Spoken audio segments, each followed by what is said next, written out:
A millionaire CEO, single for 28 years, fell in love at first sight with the poor girl sleeping at the bus stop without having any idea who she really was. Before we begin, tell us in the comments, what city are you watching from? And at the end, don't forget to rate this story from 0 to 10. Enjoy the story.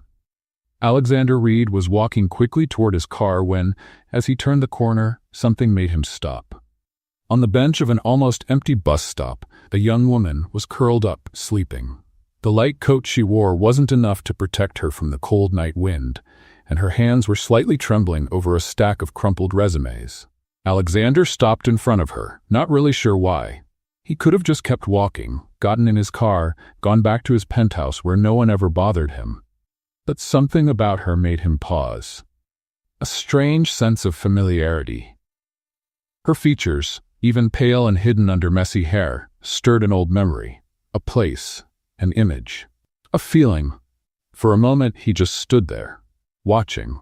His heart was beating faster for no logical reason. Alexander, known for his almost mechanical emotional control, was standing in front of a complete stranger and didn't know why. In a quiet gesture, he took off the thick wool coat he was wearing and gently laid it over the girl's shoulders. She didn't wake up. She stayed asleep, exhausted. Maybe she couldn't even feel the cold anymore. The resumes slipped slightly from her hands, and he gently put them back in place. Alexander hesitated for a few seconds, and then, on impulse, pulled a small music box from his pocket. It was old, made of dark wood with carvings that had faded over time. He had carried it for years, without really knowing why.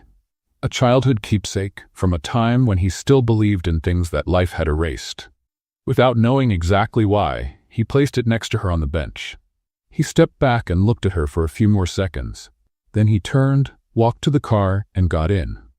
The driver greeted him, but Alexander didn't respond. He just looked in the rearview mirror, trying to see the bench in the distance, until it disappeared from view. During the ride, he kept his eyes fixed on the darkness outside the window. He couldn't understand what he had just done. The gesture made no sense at all. He wasn't impulsive. He wasn't emotional. He wasn't the kind of man who got moved by a glance or a sleeping face. But something about that girl had touched a forgotten string inside him. A muffled sound, an echo of something he couldn't name. Back in his quiet apartment, when he sank onto the sofa, he noticed the missing weight of his coat on his shoulders.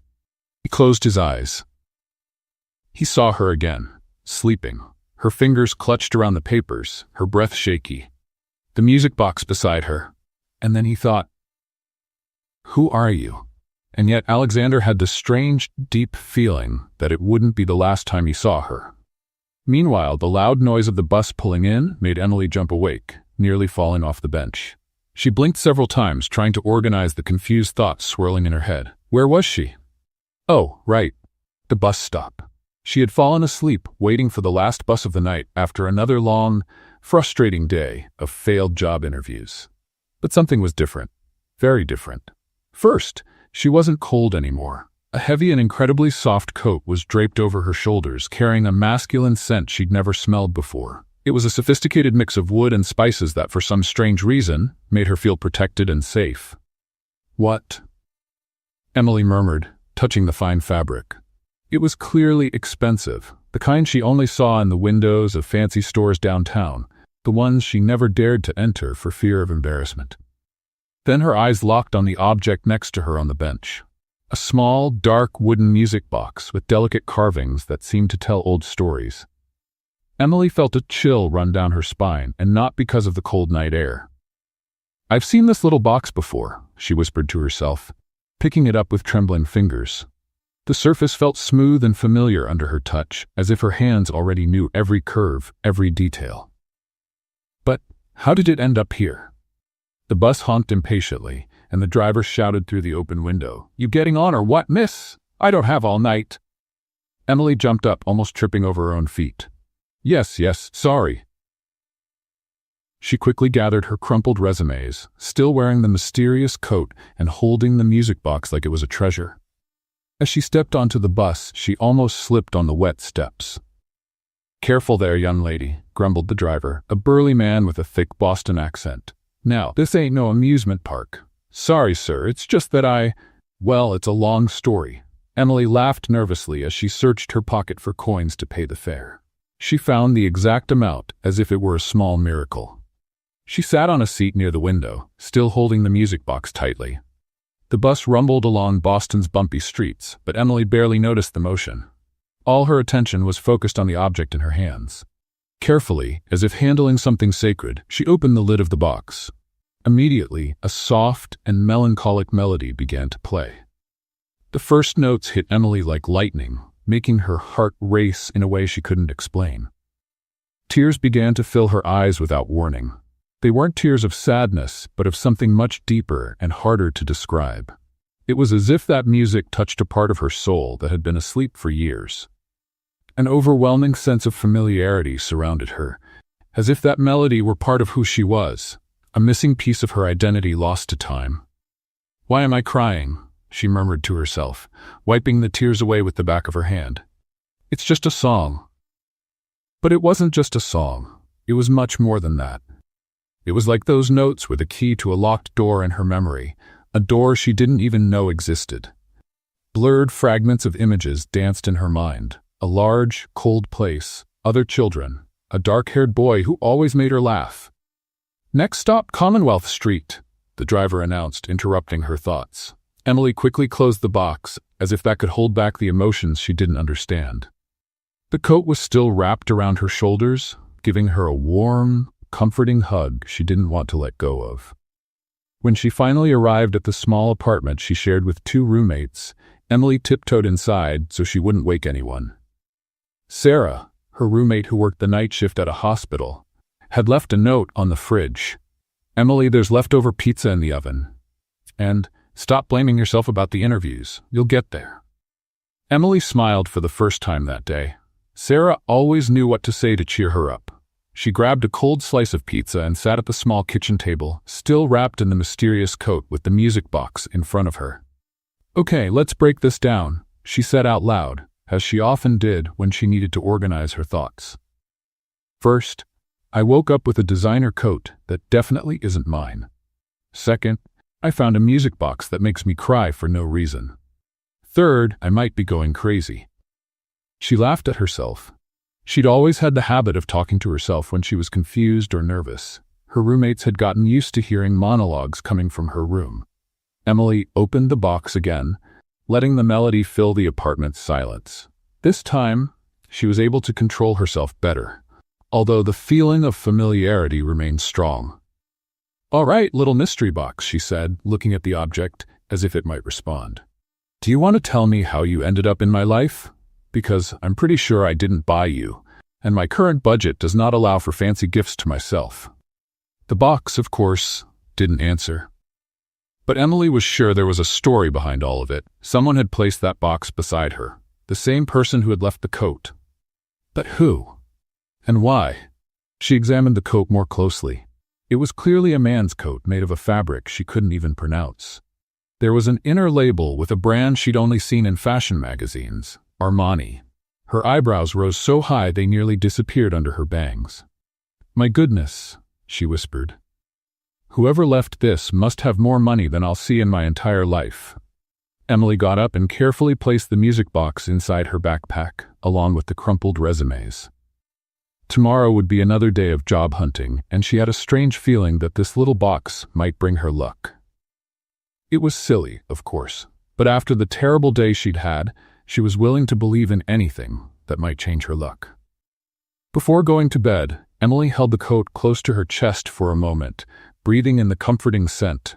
Whoever it belonged to, she hoped to thank them in person someday. It's not every day someone receives such a kind and unexpected gesture from a complete stranger. Across town, in his quiet penthouse, Alexander Reed stood by the large window of his apartment, unable to get the image of the sleeping young woman on the bench out of his mind. He didn't know her name. He didn't know her story. But something about her had awakened a curiosity he hadn't felt in years. And while Boston slept around them, 2 lives that had briefly crossed paths in the dark of night were starting to intertwine in ways neither of them could yet imagine. Alexander Reed adjusted his tie for the 3rd time that morning, a small unconscious gesture that revealed an unusual kind of nervousness, Seated at his polished mahogany desk on the top floor of Reed Enterprises, he tried to focus on the quarterly report spread out in front of him. But his mind kept drifting back to the night before.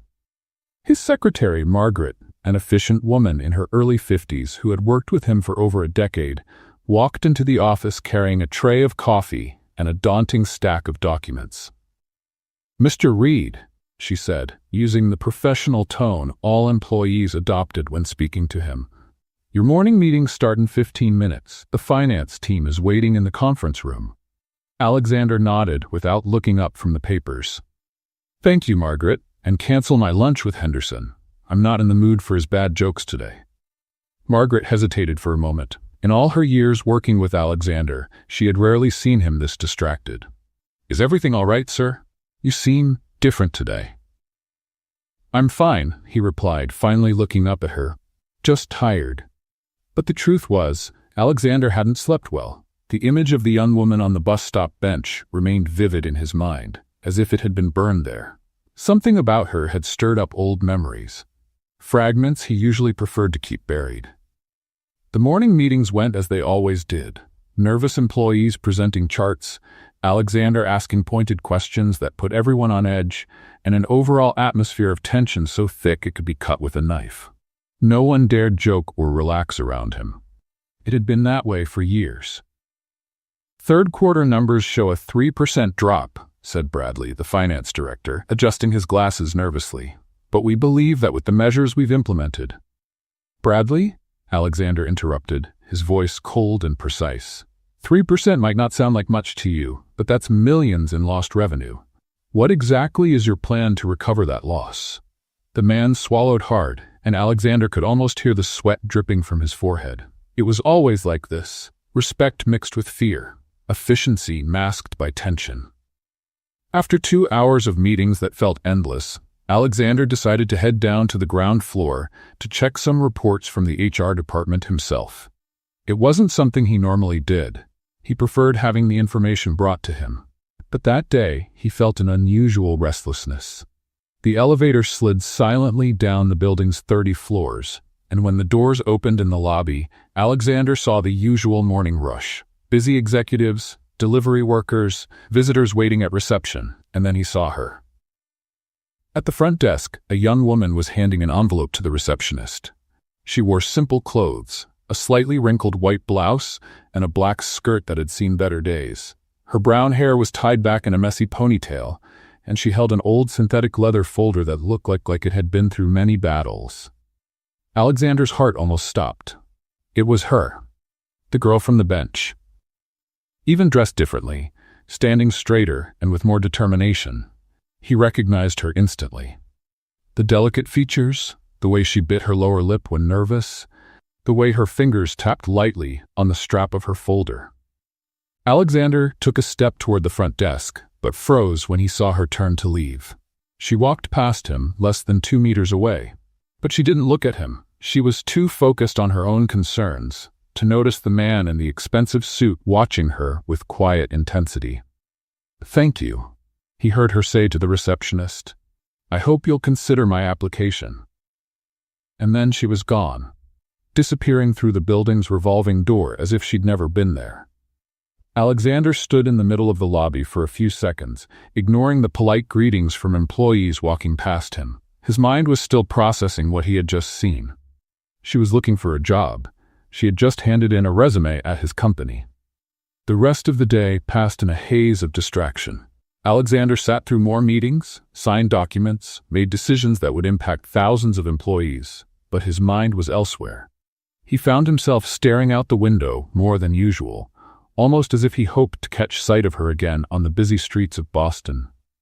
The next day, an uncontrollable curiosity made him pick up the phone to call Margaret. "I want to see yesterday's new hires report," he said, trying to sound casual. "All of the new hires, sir?" Margaret looked surprised. Alexander rarely showed interest in entry-level hiring details. "Yes, all of them." When the report landed on his desk, Alexander reviewed it line by line until he found what he was looking for. Among the new employees for the night shift, a cleaner had been hired to work on the executive floors. Emily Carter. Emily. Now he knew her name. That evening, Alexander did something completely out of the ordinary. Instead of going straight home after work, he stayed in the building. He told Margaret he'd be working late, but in truth, he was waiting. Around 9 o'clock, when most of the daytime staff had already left, Alexander went down to the 25th floor. The hallways were quiet, lit only by emergency lights and the occasional glow from an office where someone had forgotten to turn off the lights. He walked the halls, trying to appear casual, as if he were just checking on things. That's when he heard voices coming from the security post. "The new cleaner seems nice," said one of the guards, Robert, a big man who had worked the night shift for over 15 years. "Emily, right?" She said she started yesterday. "Yeah," the other guard, Jimmy, replied. "I saw her with the cleaning cart on the 23rd floor. She looks like a hard worker." Alexander felt his heart speed up. She was there, in the building, at that very moment. Without thinking much about what he was doing, he headed for the elevator and went down one floor. The elevator doors opened with a soft chime, and Alexander stepped out onto the 24th floor. The lighting was dimmer there, casting long shadows along the walls. He followed the faint sound of wheels squeaking on the marble floor. And then he saw her. Emily was pushing a cleaning cart down the hallway, her hair tied up in a practical bun, wearing a simple blue company uniform. She was focused on her task, wiping door handles with smooth, efficient motions. When she looked up and saw him at the end of the hallway, their eyes met. For a moment that felt like it lasted forever, they just looked at each other. Emily tilted her head slightly, as if trying to remember where she might have seen that man before, but nothing came to mind. To her, Alexander was just another executive working late. "Good evening," she said politely before turning her attention back to the cleaning cart. "Good evening," Alexander replied, his voice sounding rougher than usual. Emily went back to work, and Alexander stood there for a few more seconds before returning to the elevator. When the doors closed, he leaned against the wall and shut his eyes. She hadn't recognized him. To Emily, he was a complete stranger. But to Alexander, she was the missing piece of a puzzle he hadn't even realized he was trying to solve. And now, for the first time in years, Alexander Reed had something to look forward to beyond reports and meetings. He had a mystery to unravel, a connection to explore. He had Emily. On her third night working at Reed Enterprises, Emily was starting to get used to the routine. She had learned where the cleaning supplies were kept, figured out which elevator was fastest to the upper floors, and even discovered that the 12th floor bathroom had the best toilet paper in the entire building. "Okay, Emily," she murmured to herself as she pushed the cleaning cart down the 27th floor hallway. Third night and still not fired. That has to be some kind of personal record. The building was practically empty at that hour. Only a few lights remained on in offices where some workaholics were still working late. Emily liked the silence. It was relaxing after full days of job hunting and hearing more no's than a parent trying to get a 2-year-old to eat broccoli. She had just finished cleaning 3 offices in a row when she reached the end of the hallway. There, a door was slightly open, and she could hear a deep voice talking on the phone. Emily hesitated for a moment. Should she clean that office now, or wait for the person to finish the call? Decisions, she whispered to herself, looking at the cart full of cleaning products. If I wait, I'll have to come back later. If I go in now, I might interrupt an important conversation. But if the person wanted complete privacy, they wouldn't have left the door open, right? Emily decided she'd be quick and quiet. She took only the bucket with soap water and a cloth, leaving the rest of the cart in the hallway. That way, she'd make less noise. She walked up to the slightly open door, trying to peek in without being noticed. Through the gap, she could see a man with his back turned, speaking on the phone with a firm, commanding voice. He wore a suit that looked like it cost more than her apartment rent. "The numbers from last quarter are unacceptable," the man said. "I want a meeting with all departments on Monday, and this time I want solutions, not excuses." Emily swallowed hard. He was clearly someone important. Maybe it was better to come back later. She started to back away, and that's when disaster struck. As she stepped back, Emily bumped the door with her shoulder. It opened a little wider with a sharp creak. The sound startled her, and she lost her balance. The bucket of soapy water slipped from her hands like it had a life of its own. What happened next felt like it played out in slow motion, like one of those movie scenes where everything goes wrong at once. The bucket flew in a perfect arc, dumping its entire contents directly onto the shoes of the man on the phone. Emily froze. She didn't breathe, didn't blink, didn't move. She was like a bronze statue in the middle of the office, except bronze statues don't blush from embarrassment. The man stopped speaking mid-sentence. Slowly, like a predator spotting prey, he turned around. It was Alexander Reed, the CEO, the most feared man in the entire building, and she had just soaked him with dirty soap water. I... Emily stammered, feeling like the floor might open up and swallow her whole. Mr. Reed, oh my goodness. Alexander looked down at his Italian leather shoes, now drenched in cloudy water. Then he looked up at Emily, who seemed to be on the verge of a nervous breakdown right there. "Let me call you back," he said into the phone, keeping his eyes on Emily. Something unexpected just came up. Emily went into full panic mode. She dropped to the floor and started trying to dry his shoes with a cleaning rag, which only spread more water across the marble floor. "I'm so sorry, Mr. Reed. Sorry, she said, frantically rubbing his shoes. "I'll fix this. I have special soap, vinegar, baking soda, holy water if you're religious, whatever you need." Alexander looked down at the young woman who was practically kneeling at his feet, trying desperately to undo the damage. It was both a ridiculous and touching sight. There she was, the girl from the bench, the same person who had been on his mind for days, now in total panic because of his wet shoes. "Holy water?" he asked, and Emily paused for a second. "Well, I don't have it with me right now, but I can get some," she said quickly. "My neighbor, Mrs. Martha, always has some. She says it's good for everything, from blessing a new home to getting rid of bad luck. And looking at the situation, I definitely need to get rid of some bad luck." Then something completely unexpected happened.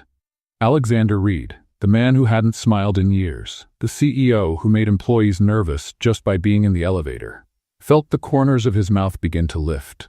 It was a small smile, almost unnoticeable, but it was there. For the first time in years, someone had made him smile, truly smile. Emily was still on the floor, trying to dry the floor with the now soaked rag. "I can pay to have the shoes cleaned," she said. "It might take me 6 months, but I'll do it. Or I can work overtime for free. Or I can... Well, I'm out of good ideas at this point." "Stand up," Alexander said softly. Emily stopped talking and looked up. "Sir?" "Stand up," he repeated. "It's all right." "All right," Emily slowly stood up, still holding the wet rag. "Mr. Reed, I just turned your shoes into a kiddie pool. How is that all right?" Alexander watched her for a long moment.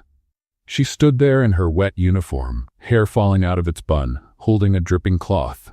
And yet, there was something about her that fascinated him. The way she didn't hesitate to speak her mind, even in such an awkward moment. The way she tried to fix things instead of running away. "They're just shoes," he finally said. Emily blinked several times, like she wasn't sure she'd heard him right. They're just shoes, Mr. Reed. Those shoes probably cost more than 3 months of my salary." "And I can buy another pair," Alexander replied, keeping his tone calm. But I got your shoes all wet," Emily insisted.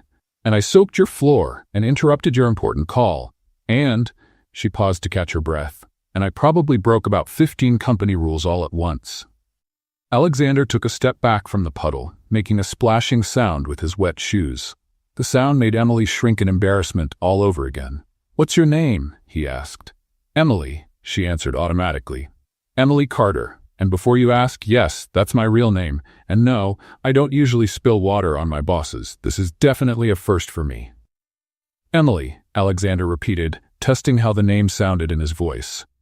It was exactly how it had appeared in the hiring report, but hearing it from her lips felt different. "How long have you been working here?" 3 days, Emily said, wringing the cloth nervously. "And depending on how mad you are, those might have been my only 3 days." Alexander studied her for a moment. She was different from any employee he'd ever interacted with. There was no forced obedience, no paralyzing fear that he was used to seeing. Emily was nervous, yes, but she was also sincere, authentic, and that was something he hadn't encountered in a long time. "Are you new to the cleaning staff?" he asked. "New to cleaning, new to not splashing important people, new to pretty much everything," Emily sighed. "But I'm learning, and I promise next time I'll keep the bucket far away from anyone in an expensive suit." Alexander nodded slowly. "Well, Emily Carter," he said, "I suggest you finish cleaning this floor, and maybe be more careful with the buckets." Emily blinked, confused. So I'm not fired?" "You're not fired. Are you sure?" "Because I can leave right now if it makes things easier for you. No problem. No hard feelings." "I'm sure." Emily let out a sigh of relief so deep it seemed to empty her lungs completely. "Thank you, Mr. Reed. Really. You're much nicer than people say." Alexander raised an eyebrow. "What do people say?" Emily froze again, realizing she'd said too much. "Well, nothing bad. Just that you're demanding and focused, and," she swallowed hard, "that it's best not to spill water on your shoes." For the second time that evening, Alexander almost smiled. "Smart advice. Right?" Emily laughed nervously.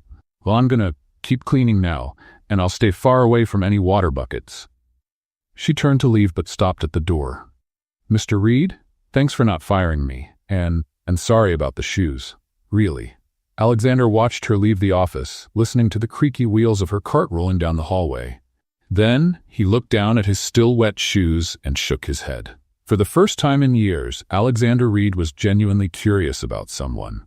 And that someone was a clumsy cleaning lady who had no idea who he really was behind the title and the reputation. It was refreshing. It was unexpected. And it was exactly what he didn't know he had been looking for. 2 weeks had passed since the wet shoe incident, and Emily had developed a near-scientific method to avoid similar disasters. She had mentally named it Safe Bucket Operation.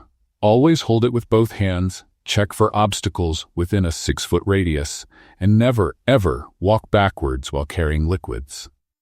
That night, Emily had finished cleaning all the offices on the 22nd floor earlier than usual. The building was unusually quiet, with only the faint hum of the air conditioner and the occasional echo of her own footsteps across the marble floors. "Well, Emily," she said to herself as she packed up the cleaning supplies on her cart, "you survived another night without soaking an executive. That definitely deserves a little celebration."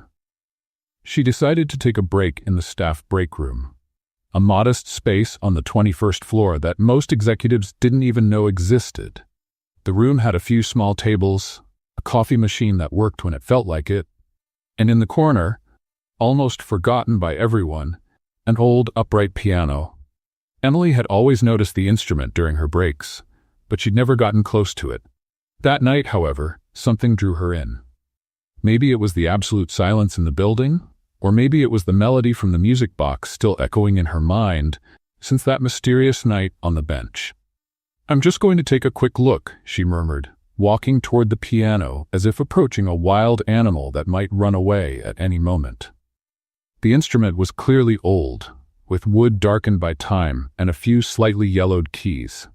There was a small metal plate on the top, donated by the Morrison family, 1987.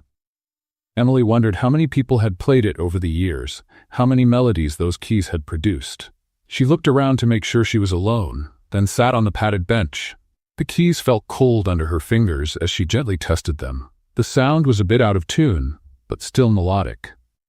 "All right, little forgotten piano," she said fondly. "Let's see if you still remember how to work." Emily closed her eyes and let her fingers find the keys.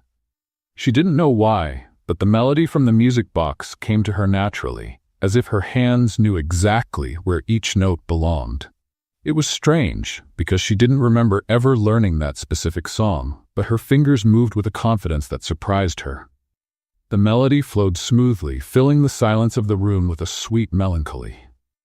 Emily got lost in the music, feeling an unexplained connection to each note.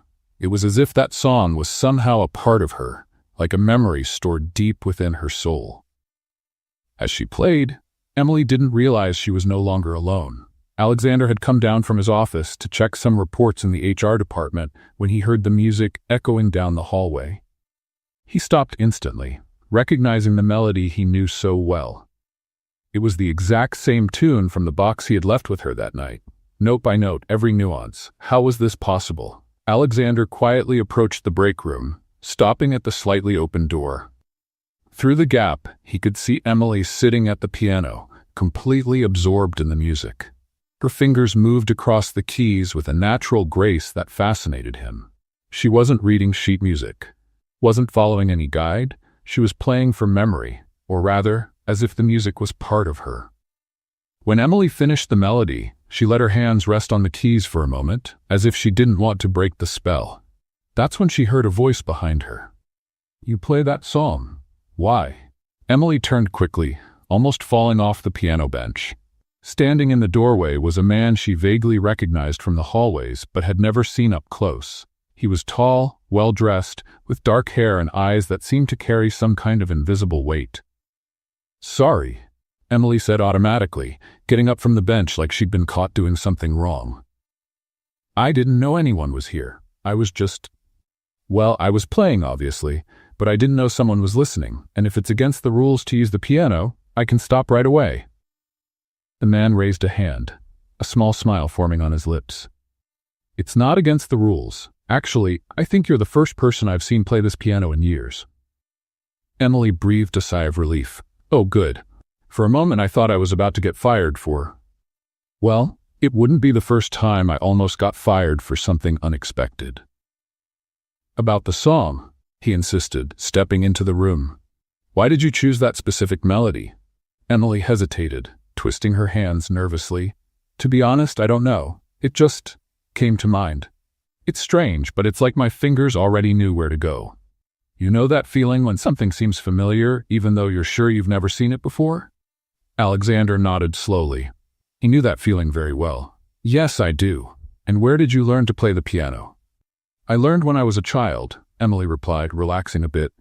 "There was a piano at the place where I grew up. One of the staff members taught me the basics. I'm not a professional or anything, but I've always liked to play when I need to think." "You play very well," said Alexander sincerely. "I'm Alex, by the way." "Emily," she replied, holding out her hand. "Emily Carter. I work the night cleaning shift." Alexander shook her hand, noticing how small and delicate it felt compared to his. "Nice to meet you, Emily Carter." "You work here too?" Emily asked. "I mean, obviously you do, otherwise you wouldn't be here this late, but I've never seen you during my cleaning rounds." "I work in maintenance," Alexander answered, choosing a half-truth. "Executive maintenance." "Oh, that's cool," said Emily, sounding excited. "Must be interesting." "I bet you know all the building's secrets, like where the best coffee machines are and which bathroom has the softest toilet paper." Alexander laughed, a genuine sound that caught him by surprise. "You could say that? And you? Do you play piano too?" Emily asked, gesturing toward the instrument.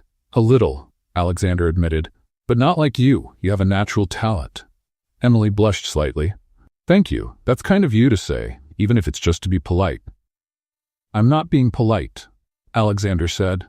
"I'm being honest." There was a comfortable silence between them for a moment, and then Emily sat back down on the piano bench. "Want to join me? This bench is big enough for two, and I promise not to play anything too complicated."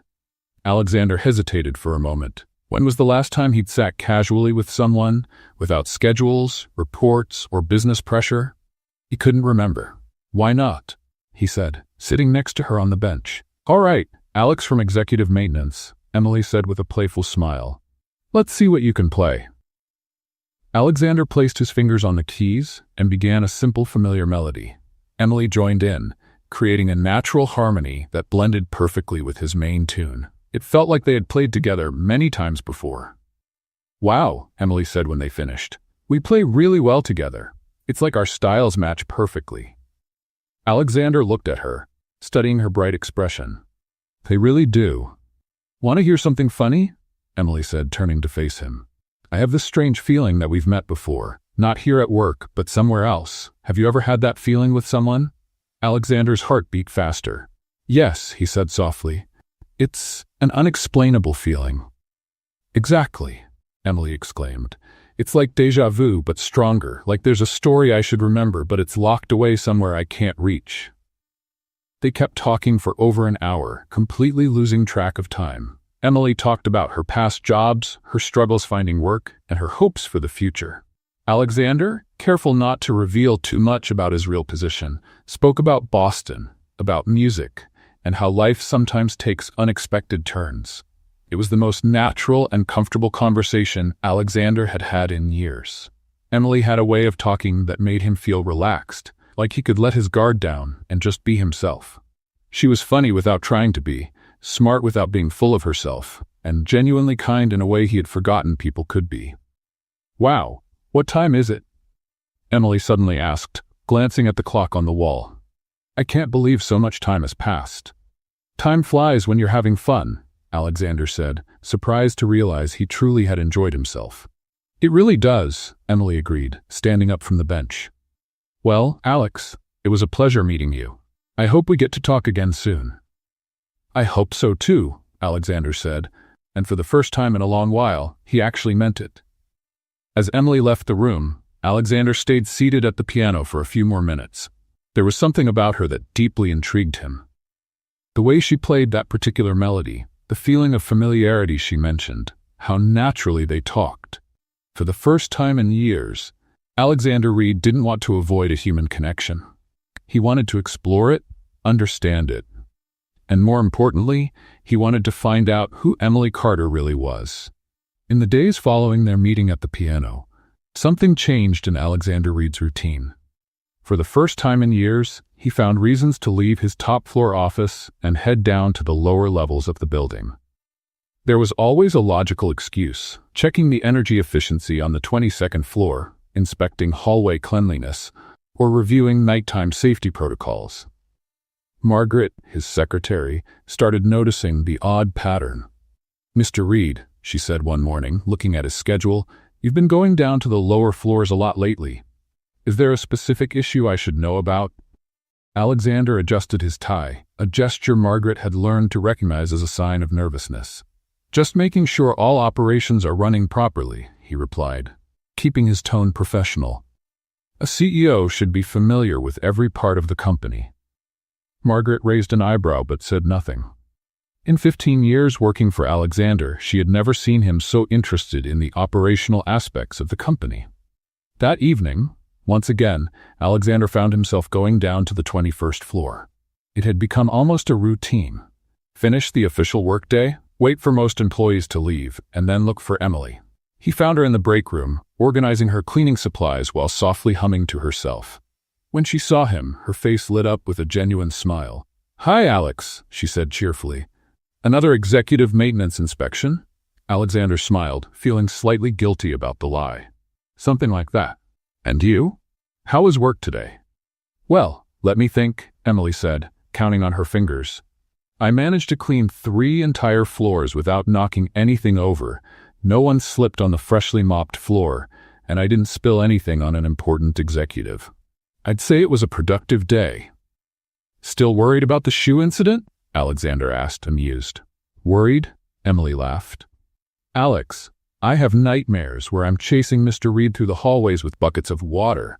I bet he still tells that story to other executives at board meetings." If she only knew, Alexander thought. "I'm sure he's completely forgotten about it." "You think so?" Emily looked relieved. "I hope so. I don't want to be known as the cleaner who splashes important people. That's not exactly the kind of reputation I'm aiming for." They walked together through the hallways as Emily wrapped up her tasks. Alexander had discovered he liked listening to her talk. She had a lively way of telling stories, turning even the most ordinary events into amusing tales. "You mentioned the other day that you grew up somewhere with a piano," Alexander said casually. "What was that place like?" Emily hesitated for a moment, and Alexander noticed a shadow cross her eyes. "It was an orphanage," she finally said. "I lived there from the age of 6 until I turned 18. "I'm sorry," Alexander said gently. "That must have been hard." "It had its moments," Emily admitted, trying to keep the tone light. "But there were good things too. Mrs. Patterson, who ran the music room, taught me to play the piano. She used to say music was like a secret language that could comfort the soul." Alexander felt something stir in his chest, a faint and distant memory. "Did you have friends there?" "A few," Emily said, a nostalgic smile forming on her face. "There was a boy. We were inseparable. He had this way of making me laugh, even on the hardest days. We spent hours listening to music together. What happened to him? He was adopted when we were about 8, Emily said, her voice growing quieter. I was happy for him, of course. Everyone deserves a family, but I missed him a lot. Alexander stopped walking, an odd feeling washing over him. There was something familiar in her story, something that stirred memories he had long buried. What was his name? He asked, trying to keep his voice casual. Josh, Emily replied. Joshua, actually, but everyone called him Josh. He had dark hair and eyes that always looked like they were hiding secrets. He used to say that one day he'd come back to find me. Alexander's heart nearly stopped. Joshua. Memories flooded his mind like puzzle pieces suddenly fitting together. An orphanage, a brown-haired girl, hours spent listening to music, a promise made by an 8-year-old child. Emily, he said, his voice hoarse. What was the name of the orphanage? St. Catherine's Home, she answered, looking at him curiously. Why do you ask? You look pale. Alexander tried to process what he was hearing. Could it be? After all these years, was it really possible? Alex? Emily gently touched his arm. Are you okay? Before Alexander could reply, Emily kept talking, lost in her own memories. You know, it's funny. Since we met, I've been having the strangest dreams. Bits of memories that feel real, but I can't quite place them. And that song I played on the piano, it's like it's part of a story I'm supposed to remember. Alexander looked at her, really looked at her, for the first time. The delicate features, the expressive eyes, the way she bit her lip when she was thinking. How hadn't he seen it before? Emily, he said softly, do you remember anything specific about Josh? A lot of things, she said, smiling sadly. He used to make up fantastic stories to distract me when I was upset. And he had this little music box we loved to listen to together. It was our special song. Alexander's world seemed to stop. The music box. The same one he'd carried with him all these years. The same one he had left with her that night on the bench. What kind of music box? He asked, barely able to form the words. It was small, made of dark wood, with delicate carvings, Emily described, her eyes drifting into the past. It played the most beautiful melody. The same one I played on the piano the other day. Funny how some songs just stick to your soul, don't they? Alexander knew he should tell the truth right then. He should reveal who he really was, both as the CEO and as Josh from her childhood. But the words just wouldn't come. How could he explain that he'd been unknowingly searching for her all these years? How could he admit that he had lied about his identity? Alex? Emily called again, worried by his silence. Instead of speaking, Alexander did something impulsive, something that surprised him just as much as it surprised her. He stepped closer, his eyes locked on hers. Emily didn't step back. In fact, she seemed to lean in slightly, as if some invisible force was pulling them together. Time seemed to slow down when their lips met. The kiss started gently, almost hesitantly, but quickly turned into something deeper and more intense. It was like all the lost memories, all the years apart, all the unspoken longing were being poured into that one moment. When they finally pulled apart, both were breathing heavily. Emily looked at him with a mix of surprise and recognition that left her confused. She began, touching her lips. Why do I feel like this has happened before? Alexander cupped her face in his hands, studying every detail as if he were trying to memorize it. Maybe because it already did, he said softly. In another life, in another time. Emily let out a quiet laugh, but her eyes were shining. Do you believe in things like that? Destiny? Soulmates? I didn't, Alexander admitted. Until now. They stood there, lost in each other's eyes, both feeling that something important had shifted between them. Neither of them knew yet that it wasn't just the present connecting them, but a shared past that was finally beginning to come out of the shadows. What Emily didn't know was that the man she had just kissed was both the CEO she feared and the Josh she had never forgotten. And what Alexander didn't know was that he had finally found the person his soul had been searching for all his life. A week had passed since the kiss, and Emily felt like she was floating through the halls of Reed Enterprises. She and Alex had met every night since, talking for hours in the break room or walking down the empty corridors while she finished her work. It felt like they had rediscovered a long-lost friendship, but with a new and exciting closeness. Sarah, I think I'm in love, Emily confessed to her roommate one morning as they sipped coffee in the small kitchen of their apartment. Sarah, who worked night shifts as a nurse, looked up from her newspaper with one eyebrow raised. In love? Emily Carter, you've always said you didn't have time for romance. I know, Emily said, spinning in her chair like a teenager. But he's different, Sarah. It's like we've known each other for years. We talk about everything, laugh about everything, and when we're together, time just disappears. And he works at your company? In executive maintenance, Emily replied. Alex he's special. He really listens to me, you know? Not just pretends while thinking about something else. Sarah smiled. Well, I'm happy for you. Just be careful where you're walking when you're daydreaming about him. We don't want you spilling another bucket of water on some important executive. Emily laughed. That only happened once. And Mr. Reed didn't even seem that mad. That afternoon, Emily got an unexpected call from her cleaning supervisor, Linda. Emily, sweetheart, Linda said in her raspy smoker's voice, I need you to cover the afternoon shift today. Jessica called in sick, and we've got an important meeting on the 30th floor that needs to be spotless. Sure, no problem, Emily replied. What time do you need me there? 2 o'clock. And Emily, wear your newest uniform. This meeting's with the big shots. Emily arrived at the building earlier than needed, excited for the change in her usual routine. She rarely worked during the day, so it would be interesting to see the building with more people around. Maybe she'd even run into Alex by chance. Linda met her in the lobby, holding a clipboard and looking more stressed than usual. Emily, thank you for coming, she said quickly. I need you to clean room 30A. It's one of the main meeting rooms, right next to the CEO's conference room. Everything has to be perfect. Got it, said Emily, grabbing her cleaning cart. Room 30A, total perfection. I could do that with my eyes closed. And Emily? Linda grabbed her arm. If you see any executives around, be discreet. They don't like being disturbed. Emily nodded and stepped into the elevator. 30th floor. It was her first time going that high up in the building. The doors opened to reveal a luxurious hallway with thick carpets, artwork on the walls, and a stunning view of the city through floor-to-ceiling windows. Wow, Emily whispered to herself. This place is fancier than some hotels I've stayed at. Well, hotel, singular, and it wasn't that fancy. She found room 30A easily, noticing the door was slightly open. Perfect. She could slip in, clean everything up quickly, and leave without bothering anyone. Pushing her cart down the hallway, Emily hummed softly to herself, a tune she'd heard on the radio during her commute. She was in a good mood, thinking about how she'd tell Alex all about her little adventure on the executive floors of the company. Working 9 to 5, what a way to make a living, she sang quietly, pushing the door open a bit more. That's when her life changed completely.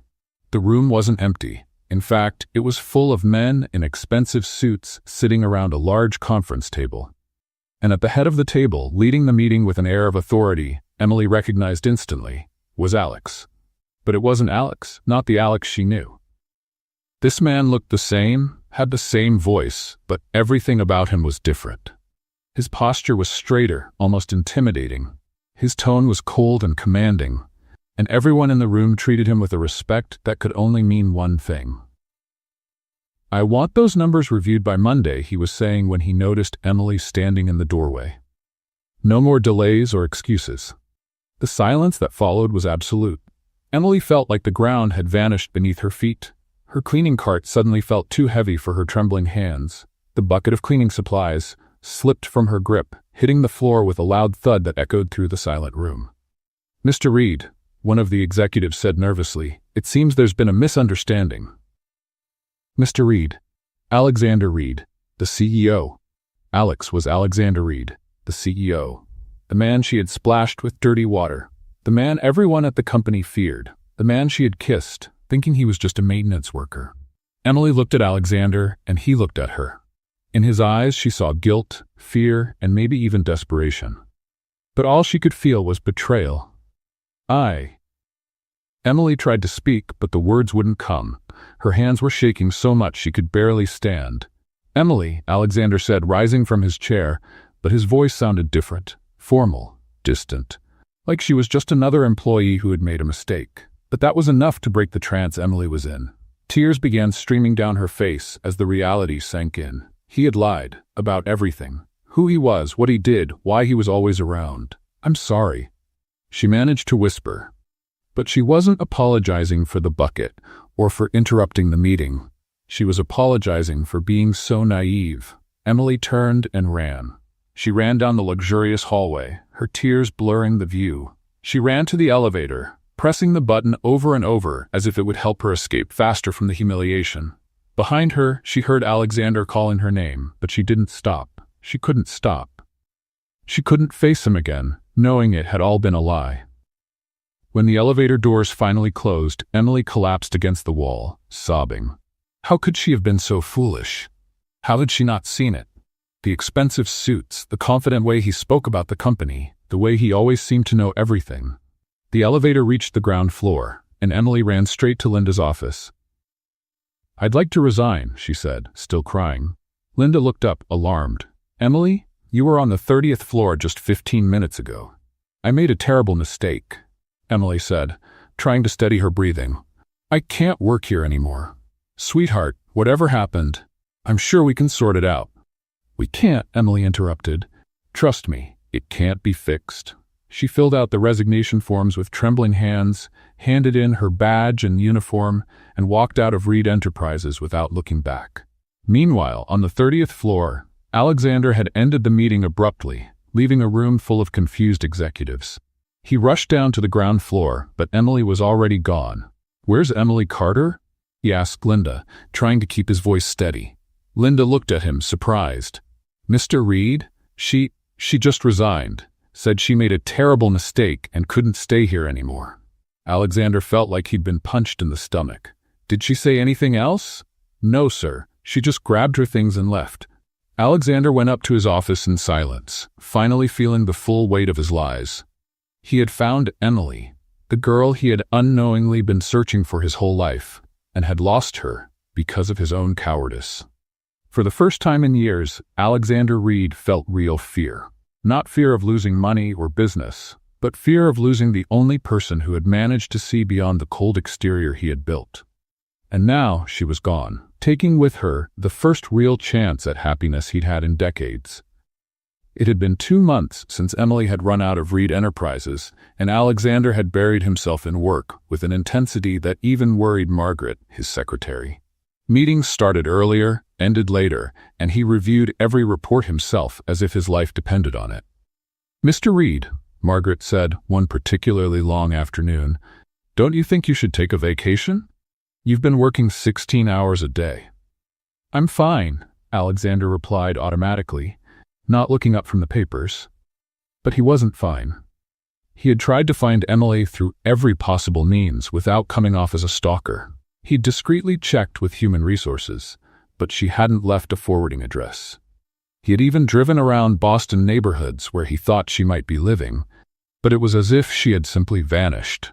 During the day, he could distract himself with spreadsheets and contracts. But at night, when the building was quiet, Alexander would often find himself going down to the break room where they had played piano together. He would sit at the bench and play the music box melody, hoping somehow it would bring her back. It was on one of those melancholic nights that Margaret showed up at his door with a golden envelope. "Mr. Reed, this came for you," she said hesitantly. "It's an invitation to the annual benefit event for the Arts for Boston Foundation. I usually decline these kinds of things, but—" "Decline it," Alexander said without looking. "Sir, with all due respect, you need to get out of this office, and it's for a good cause. The foundation raises money for music programs in orphanages." Alexander looked up. Orphanages. Emily had grown up in an orphanage. It was a weak connection, but— "Where's the event?" "At the Harrison Gallery, in the historic district," Margaret replied, clearly surprised. "Live music, dinner, silent auction. Confirm my attendance." That Saturday night, Alexander reluctantly found himself driving downtown. The Harrison Gallery was small and charming, very different from the large corporate events he was used to. Around 50 people mingled through the intimate space, sipping wine and admiring local artwork on the walls. Alexander greeted a few familiar faces, made a generous donation to the silent auction, and was just about to leave when he heard the sound of a piano coming from the center of the gallery. His first reaction was nostalgia. For the past 2 months, any piano music reminded him of Emily. But there was something familiar about this particular melody. Very familiar. Alexander walked toward the small crowd that had gathered around the piano. Through the people, he caught sight of a young woman sitting at the instrument, her fingers gliding over the keys with natural grace. She wore a simple navy blue dress, and her hair was down, falling in soft waves over her shoulders.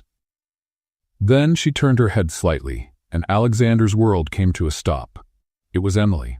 She was playing the melody from the music box exactly as she had that night in the break room. Every note was perfect, every nuance just as he remembered. Alexander couldn't move. He couldn't breathe. He just stood there, watching the woman who had occupied his thoughts for 2 whole months. Emily finished the song, and the small audience applauded warmly. That's when she looked up and saw him. The smile on her face disappeared instantly. For a moment, they simply stared at each other through the small crowd, the weight of 2 months of silence hanging between them. Alexander watched as Emily stood up from the piano bench and walked toward the quieter side of the gallery. He followed her, his heart pounding harder with every step. "Emily," he said when he finally got close enough to speak without being overheard. "Alexander," she replied, and the name sounded formal in her voice. "What a surprise to see you here." "I could say the same," he said. Are you playing professionally now?" Emily laughed, but there was no humor in it. "Hardly. I'm a piano teacher for underprivileged kids at the community center. When the gallery found out, they invited me to play at tonight's event. Apparently, live music brings in more donors." "Piano teacher," Alexander repeated. That's wonderful, Emily." "It's honest," she said, and the word carried a weight he understood right away. Alexander felt like he'd been slapped. "Emily, I know I have a lot to apologize for." "You lied," she said simply.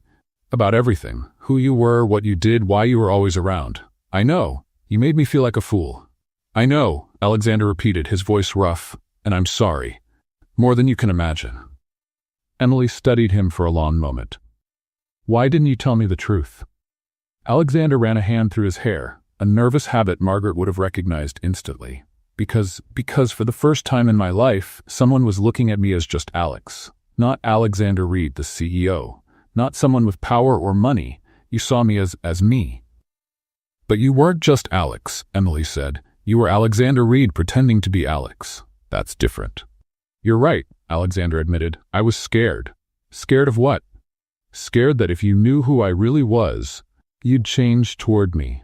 That you'd treat me like everyone else does. With fear, forced respect, or interest in what I could offer you."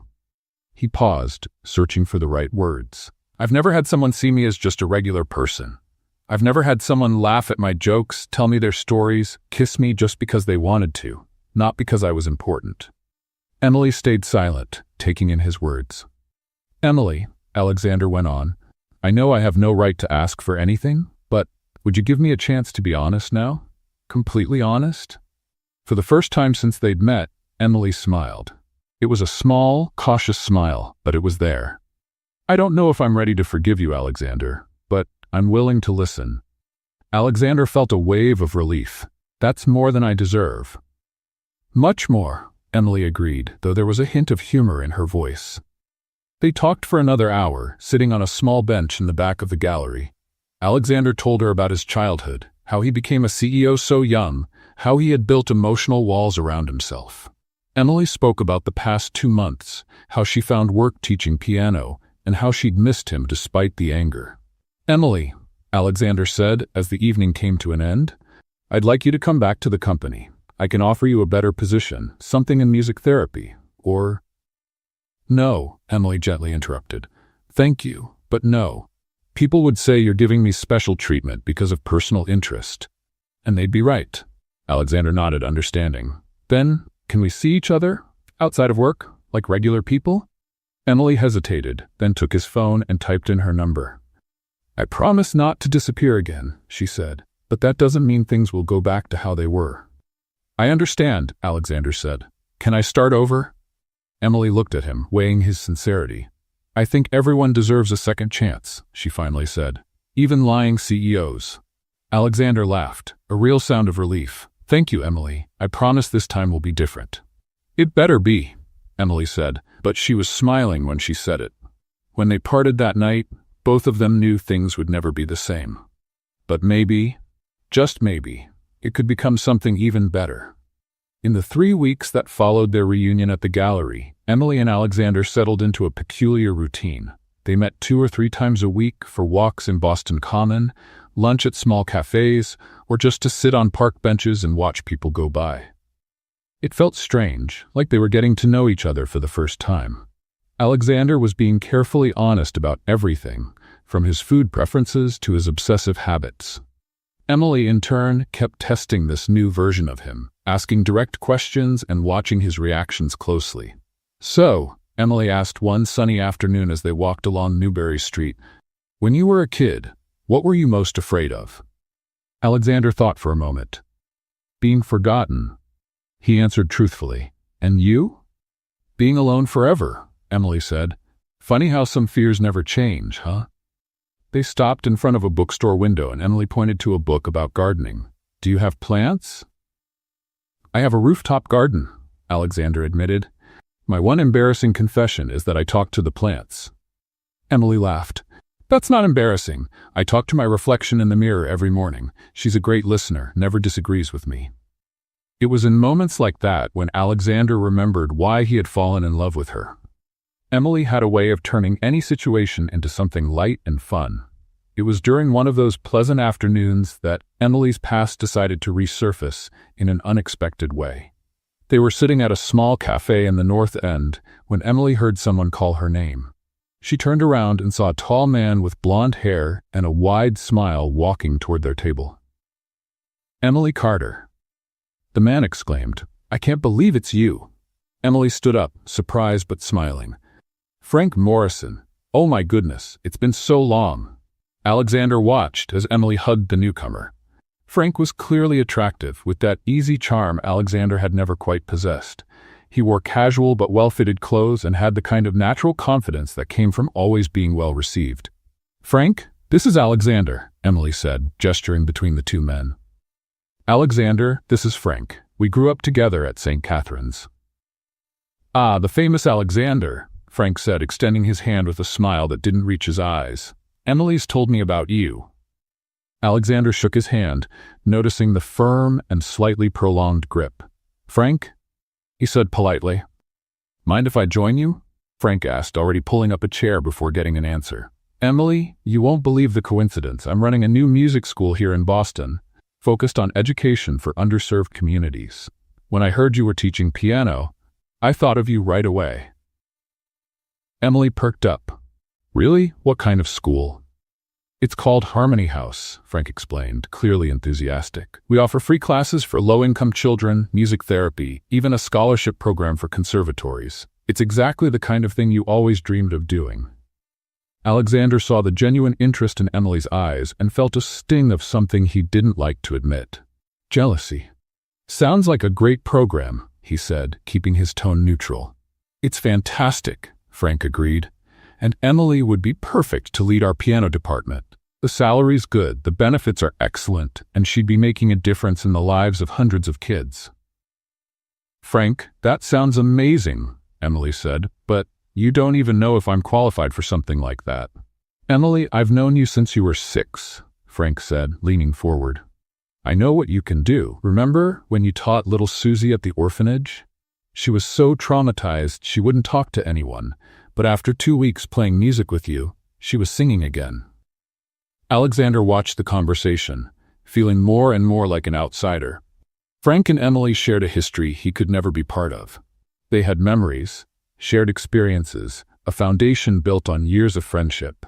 "How about dinner tomorrow?" Frank suggested. "I can show you the school, introduce you to the rest of the team. I'm sure you're going to love it." Emily looked at Alexander, as if asking for permission or advice. "Well, of course," Alexander said quickly. "Sounds like a great opportunity." "Great," Frank said. "And Alexander, you should come too. After all, Emily always tells me how supportive you've been." There was something in Frank's tone that Alexander didn't like, but he nodded. "I'd be happy to."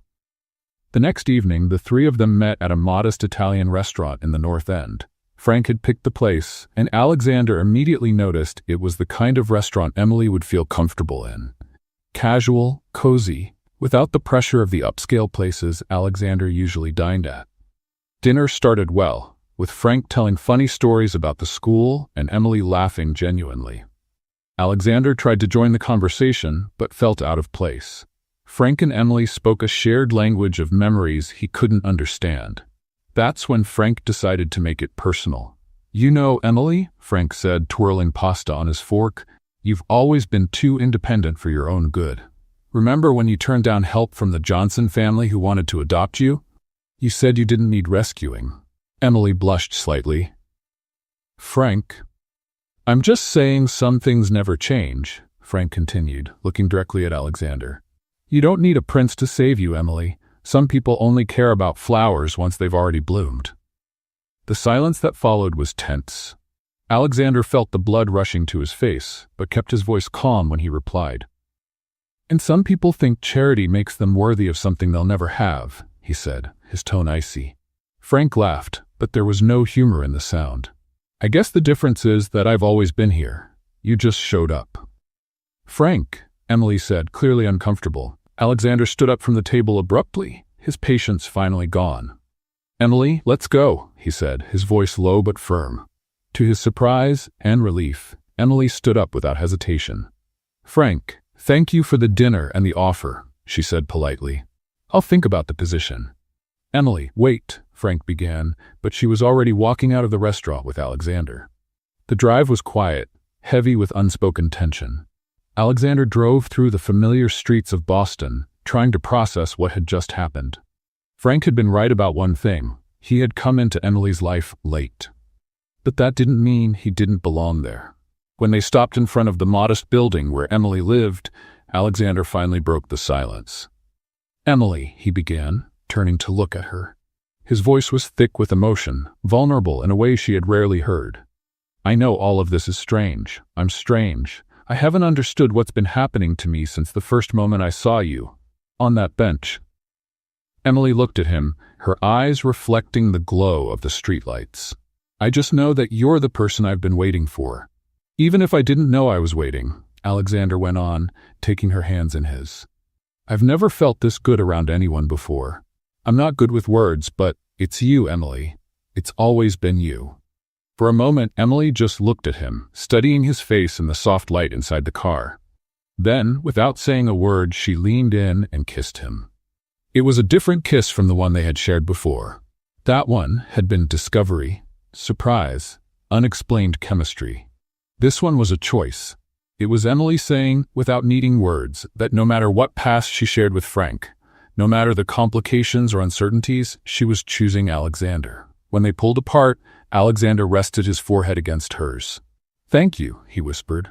"For what?" "For choosing me," he said, "even knowing how complicated I am." Emily smiled, touching his face gently.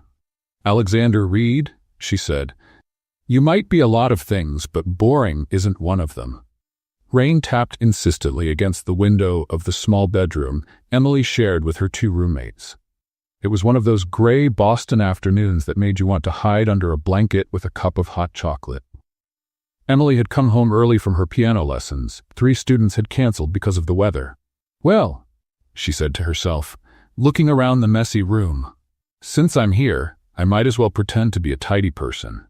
She started by picking up the clothes scattered on the chair, then organized the sheet music piled on the floor. That's when she picked up her old backpack, the one that had been with her through the tough job hunting days, and realized how heavy it was. "Oh my goodness," she muttered, shaking the bag. "What am I carrying in here? Lucky rocks?" Emily flipped the bag upside down on the bed, emptying everything out. Out came pens with no ink, crumpled papers, some old candy she had forgotten about, and in the middle of it all, a small box she didn't remember packing. It was a simple metal box, rusted, with a latch that barely worked. Emily picked it up carefully, feeling the weight of memories before she even opened it. "Where have you been hiding?" she asked the box, as if it might answer. When she finally managed to open the latch, Emily found a few childhood treasures she had saved from the orphanage: a small teddy bear missing one eye, some letters from other kids, and at the bottom, a faded photograph. Emily picked up the photo with trembling fingers. It was a black and white picture, clearly old, showing two children sitting side by side on a wooden bench. The girl, with uneven braids and a toothy smile, was holding a small music box. The boy next to her, with messy dark hair and a wide, genuine grin, had one arm protectively around her shoulders. On the back of the photo, someone had written in childish handwriting, "Emily and Josh, best friends forever, 1995. Emily felt like the floor had disappeared beneath her feet. Her hands shook so badly she nearly dropped the picture. "No, it can't be," she whispered, her voice barely a sound. She looked closer at the boy in the photo. The eyes, the shape of his face, even the way he smiled. His left cheek lifted just a bit higher. It was exactly how Alexander smiled when he was truly happy. A flood of memories hit her mind like a dam had broken. She remembered the hours they spent hiding in the orphanage attic, listening to the soft melody of the music box Mrs. Patterson had given them. She remembered Josh making up fantastic stories to distract her when she cried for a family she had never known. She remembered how he always shared his pudding with her at dinner, even when she insisted she wasn't hungry. And then came the most painful memory of all: the day Josh's adoptive parents came to take him home. She remembered standing at the window, watching him get into the car with a beautiful family that promised to give him everything he deserved. Josh had turned and waved at her, shouting that he'd come back for her. She never saw him again. "Josh," Emily whispered, tears beginning to fall. "My Josh?" But there was a piece that didn't fit the puzzle: the name. Alexander wasn't Josh, or was he? Emily jumped up from the bed, still holding the photo. She couldn't stay still. She needed answers. She needed to see Alexander. She needed to know if her mind wasn't playing tricks on her.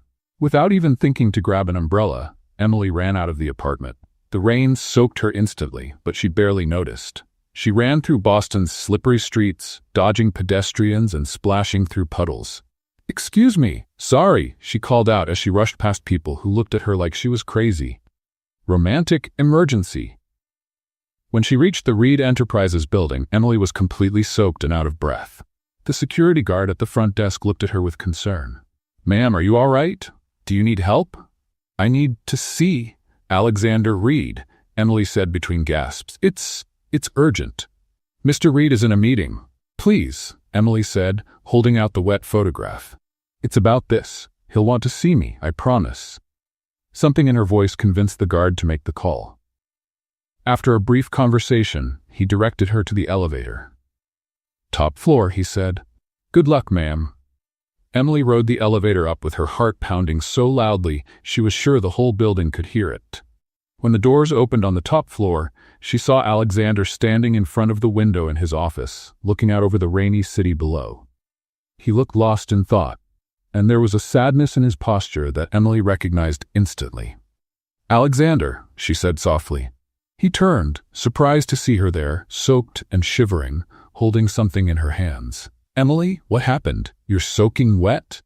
Do you remember this?" Emily asked, holding out the photo with trembling hands. Alexander stepped closer and took the picture. Emily watched his expression shift completely. First surprise, then disbelief, and finally an emotion so pure and deep it brought tears to his eyes. How do you have this photo?" he asked, his voice hoarse and unsteady. Alexander's eyes filled with tears as he looked from the photo to Emily, then back again. "So it's you, Emily? My Emily?" Emily nodded, unable to speak.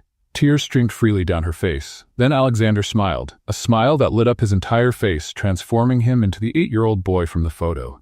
You're my Millie." Without a word, they embraced. It was a hug filled with years of longing, of silent searching, of a bond that had never truly been broken. Emily clung to Alexander as if afraid he'd disappear again. "But how is this possible?" Emily asked, her voice muffled against his chest. "Your name was Josh." Alexander held her tighter, breathing in the scent of her hair. "My adoptive parents gave me a new name when they adopted me. Joshua Reed became Alexander Reed," he explained, his voice filled with emotion. "But in my heart, I always knew something was missing. I've spent my whole life searching for you, Millie, even without knowing exactly where to look." "So, have I," Emily whispered. "I've always felt like a part of me was lost somewhere." Alexander pulled back slightly to look at her face. "The music box. That night on the bench. I didn't know why, but something made me give you that box. It was our box, Millie, the one Mrs. Patterson gave us." Emily laughed through her tears. "And I played that song on the piano because my fingers remembered, even when my mind couldn't." "Fate," Alexander said, wiping the tears from her face with his thumbs. "Or maybe it's just true love that always finds its way back." At that moment, standing in the middle of Alexander's office, soaked from the rain and from their tears, all the mistakes, fears, and lies of the past completely lost their meaning. The CEO who never smiled had found the girl who never stopped fighting. Josh had finally come back for his Millie, just like he had promised so many years ago. And this time, they would never be apart again. The next morning, Emily woke up thinking it had all been a vivid dream. But when she looked at the nightstand and saw the faded photograph still there, she knew it was real. Josh had come back. Alexander was Josh. And she finally understood why she had always felt connected to him since that first night on the bench. The phone rang around 10 in the morning. "Good morning, Millie," said Alexander's familiar voice, and Emily smiled hearing her childhood nickname.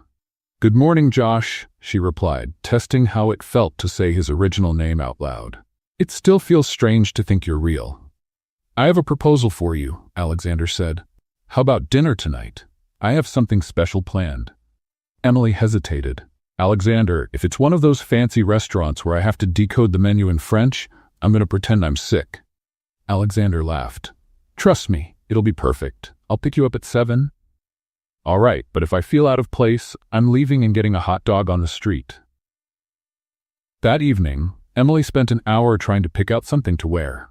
Nothing felt right for a dinner with a CEO who also happened to be her childhood best friend and possible romantic interest. "Too formal," she said, tossing a dress on the bed. "Too casual. I don't know, just too much."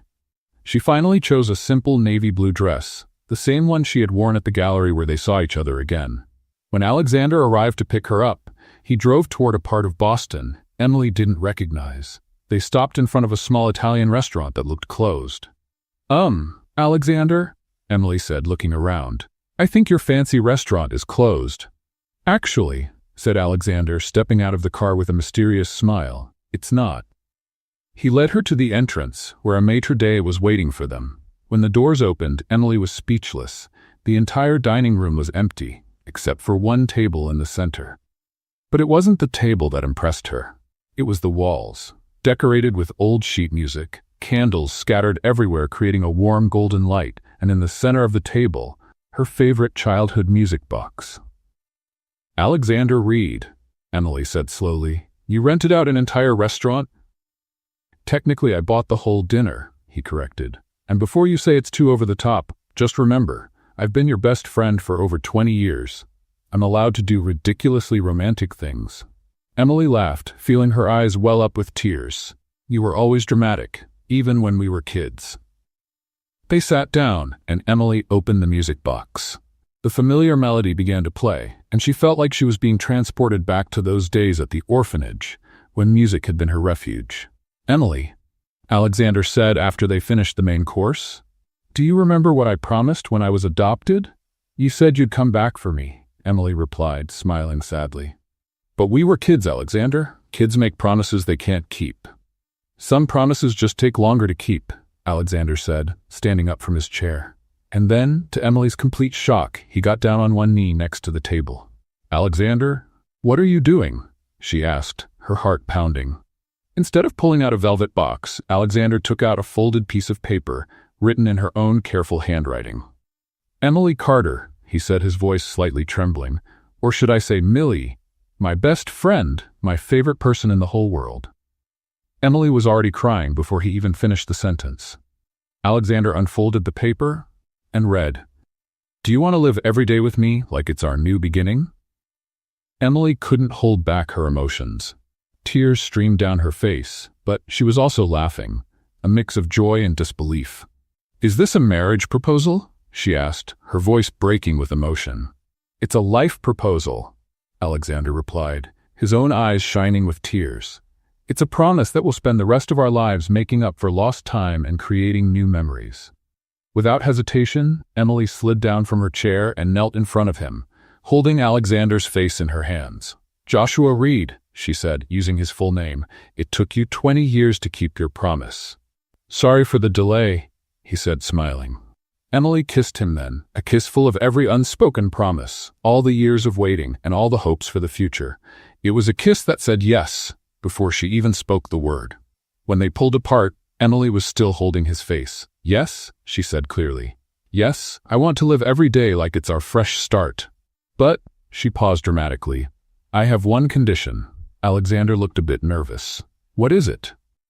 "I get to choose the ceremony music," Emily said with a playful smile. "And it won't be anything traditional. It's going to be our psalm, the music box one." Alexander laughed, a pure sound of relief and happiness. "I'll agree to any condition you want as long as you say yes." "Then it's official," Emily said, still kneeling on the floor of the empty restaurant. Emily Carter is going to marry Joshua Alexander Reed. Who would have thought the girl who soaked the CEO's shoes would end up marrying him?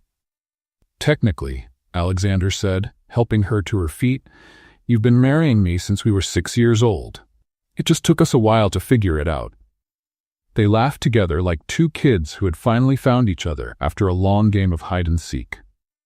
There, surrounded by candles and sheet music, with the music box playing its special tune, Emily and Alexander began composing the melody of their future together.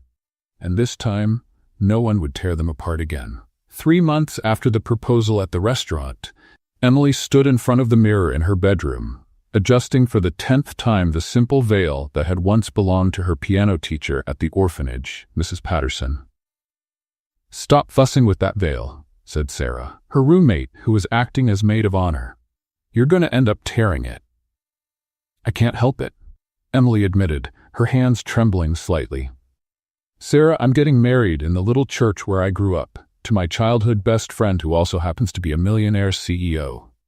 If that's not a reason to be nervous, I don't know what is." "It's a reason to be happy," Sarah corrected her, adjusting the flowers in Emily's hair. "And a reason to stop pinching yourself. You're getting all red." Outside, Emily could hear the sound of children laughing and chatting. Alexander had insisted the wedding take place at St. Catherine's home, the orphanage where they met. The current pastor, Reverend Williams, had been touched by their story and offered the small chapel for the ceremony. "Emily," called a familiar voice from the hallway. "Can I come in?" "Come in, Stella." Stella Peterson, Emily's friend from her job-searching days, entered the room holding a simple bouquet of daisies and white roses. "Oh my goodness, Emily," Stella said, her eyes filling with tears. "You look radiant." "I'm trying not to throw up from nerves," Emily confessed. "Does that count as radiant?" "Definitely," Stella laughed. "And just wait until you see how nervous your groom is downstairs. He's already adjusted his tie like 15 times. Emily smiled, feeling some of the butterflies in her stomach settle down. It was comforting to know Alexander was just as nervous as she was. The small chapel at the orphanage had been decorated with simplicity and love. White ribbons and wildflowers adorned the wooden pews, and at the altar, simple candles created a warm, welcoming atmosphere. There was no luxury or extravagance, just love and hope filling every corner. The guests were few but special. Sarah and Stella, a few close friends of Emily's, Margaret, Alexander's secretary, and Alexander's adoptive parents, Robert and Helen Reed. They had immediately embraced Emily as family, insisting she call them Mom Helen and Dad Robert. And seated in the front pews were a dozen children from the orphanage, all dressed in their best clothes, holding simple musical instruments. When the moment came, Emily heard the familiar tune of the music box, only this time it was being played by a small group. Some children with recorders, others with triangles and xylophones, all playing with sweet concentration. "It's your time, dear," said Helen Reed, who had insisted on walking Emily down the aisle since she had no parents to do the honor. Emily took Helen's arm and began walking down the small aisle. She wore a simple white satin dress she had found at a second-hand shop, but it had been altered with such care that it looked like it had been made just for her. When her eyes met Alexander's at the altar, Emily felt like the whole world made sense. He stood there in his simple but elegant tuxedo, holding the original music box, the very one he had left with her that night on the bench. His hands trembled slightly, and Emily could see tears of emotion in his eyes. "Wow," Alexander whispered when she reached the altar. "You look wow. Is that your official statement?" Emily asked, laughing softly. "Because I can ask the Reverend to repeat the vows if you want to elaborate." "You are the most beautiful woman I've ever seen," Alexander said, correcting himself. "And the funniest, and the most amazing, and—" Okay, Emily interrupted, smiling. "Save some sweet words for the official vows."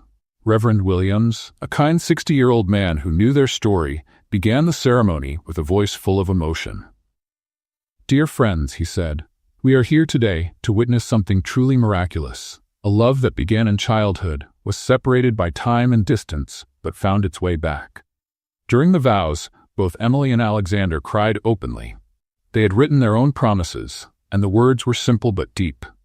"I promise," Emily said, holding Alexander's hands, "to be your best friend, your adventure partner, and your favorite person to talk to about totally random things at 3 in the morning." "I promise," Alexander replied, "to protect your heart the same way you protected mine when we were kids, and I promise never to lie about who I am again, because with you, I can simply be Josh." When the Reverend asked for the rings, Alexander opened the music box. Inside, where the little ballerina used to be, were 2 simple gold rings.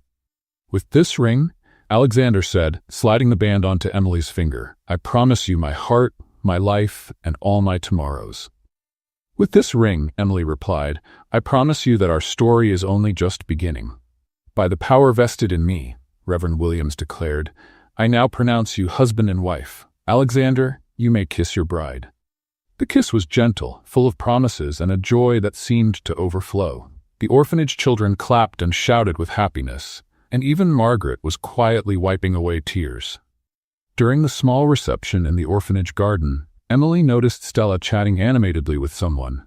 As she got closer, she saw it was Frank, who had shown up to greet her and congratulate the couple.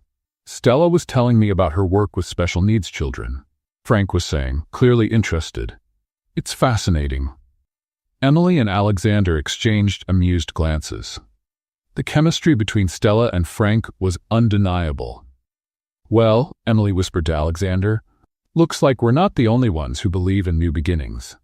Alexander smiled, pulling her closer. "Life has a funny way of putting the right people in the right place, doesn't it?" "It really does," Emily agreed, looking around at the children playing, the friends chatting, and the man who had been her best friend, then her lost love, and was now her husband. "Mr. and Mrs. Reed," one of the orphanage children said, tugging at their hands, "are you going to have kids like us?" Emily and Alexander laughed, looking at each other with that perfect understanding only people who've known each other a lifetime can share. "Who knows?" Emily said, squeezing Alexander's hand. "The future is full of possibilities." And as the sun set over Boston, Emily and Alexander danced for the first time as husband and wife, to the same melody that had connected 2 young hearts so many years ago. What did you think of Emily and Alexander's story? Join the conversation. Your comments and engagement are part of the healing process. Let us know your thoughts below. If this journey of resilience and turning pain into power resonated with your heart, please support Healing Stories. Subscribe. Help us build a sanctuary of strength by subscribing to the channel. Share the hope. Give this video a like and share it with someone who needs to hear this message of recovery and justice.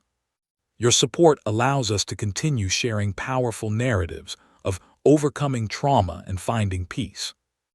Subscribe to Healing Stories and be part of the change.